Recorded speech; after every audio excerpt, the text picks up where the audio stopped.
کبھی کبھی انسان کی سب سے بڑی بیماری ٹینشن نہیں بلکہ ہر بات کو دل پر لینا ہوتی ہے۔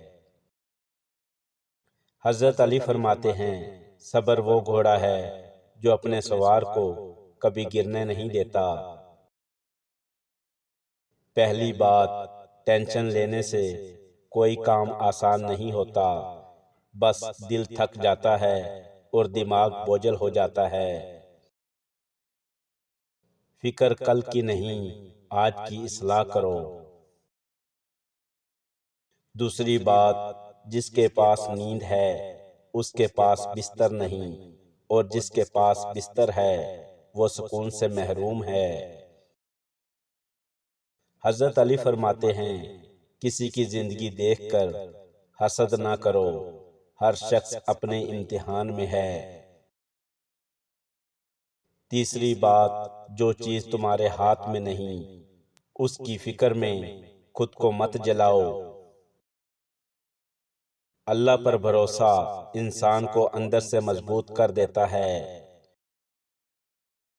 چوتھی بات، دماغ پانی کی طرح ہوتا ہے، اگر پرسکون رہے تو سب کچھ صاف دکھائی دیتا ہے۔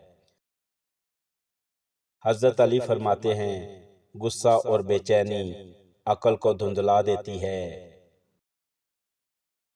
پانچویں بات، ہر بات کا جواب دینا ضروری نہیں، کبھی خاموشی سب سے خوبصورت جواب بن جاتی ہے۔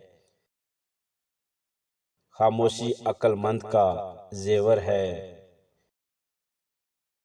چھٹی بات، کچھ درد وقت کے ساتھ خود ہی کم ہو جاتے ہیں، ہر زخم لوگوں کو دکھانے کے لیے نہیں ہوتا۔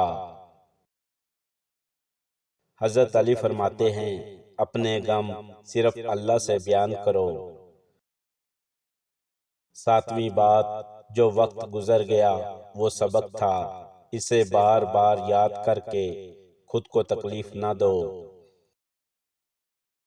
ماضی سے سبق لو مگر اس میں قید مت ہو جاؤ۔ آٹھویں بات، ہر مسئلے کا حل فوراً نہیں ملتا، کچھ چیزیں وقت کے ساتھ بہتر ہو جاتی ہیں۔ حضرت علی فرماتے ہیں صبر کا پھل ہمیشہ سکون ہوتا ہے۔ نویں بات، تمہاری مسکراہٹ صرف تمہاری نہیں، وہ دوسروں کے دلوں میں بھی روشنی پیدا کرتی ہے۔ اچھا اخلاق سب سے بڑی دولت ہے۔ دسویں بات، جب دنیا کے سارے راستے بند لگیں تب بھی اللہ کے رحمت کے دروازے کھلے ہوتے ہیں۔ حضرت علی فرماتے ہیں مایوسی انسان کو کمزور کر دیتی ہے، امید اسے زندہ رکھتی ہے۔ یاد رکھو زندگی ہمیشہ آسان نہیں ہوتی، لیکن صبر، خاموشی، دعا اور اللہ پر بھروسہ انسان کو ہر مشکل سے گزار دیتا ہے۔ ویڈیو پسند لگی ہو تو لائک، شیئر اور چینل کو سبسکرائب ضرور کریں۔ شکریہ۔